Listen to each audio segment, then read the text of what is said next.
Good morning, everyone. Thank you very much for joining us. You know, it's been 3.5 years just about since the first state-sanctioned recreational marijuana sale took place here in Massachusetts, and important issues about regulation and industry finances continue to come before the state's Cannabis Control Commission, which is chaired by our guest this morning, the chairman of that commission, Steven Hoffman. Steven, good to see you. Good morning. Thanks for having me. Welcome back. So, when the voters approved full marijuana legalization here back in 2016, there were major concerns raised by opponents of that ballot question. So here we are all these years later. There's a body of data available. That's one of the things your commission does, is gather the data, to tell us how valid those issues were. I'd like to run through some of those and get an update from you. What does the data tell us about the claim that youth consumption would grow even though legal marijuana is supposed to be for adults only? Data shows there hasn't been a change in that.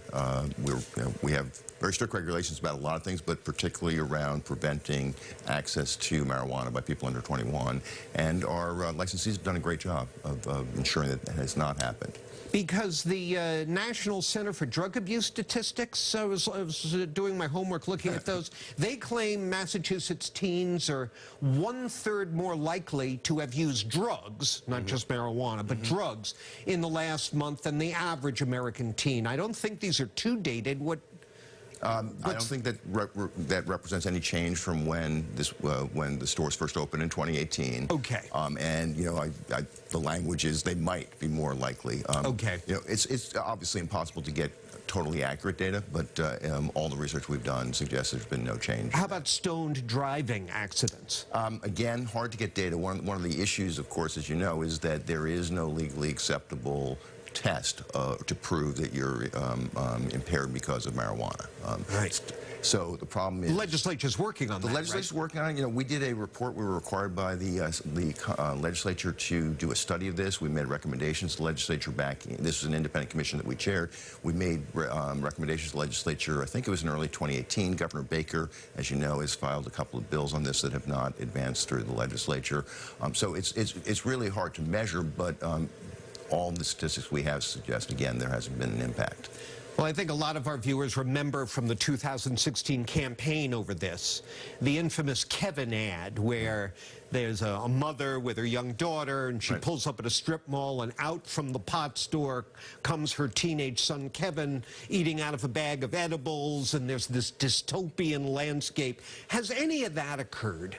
No, you know, I will say, just to, you know, take it up a level, it's been a really smooth rollout. It hasn't been perfect. There's some things that, you know, we've learned and wish we could have changed going back in history, but it's been a smooth rollout. There has been an increase in crime. There has not been an increase in youth consumption, DUIs, hospital admissions, and I think that, first of all, I'm very proud of the commission and how we've caused that to happen.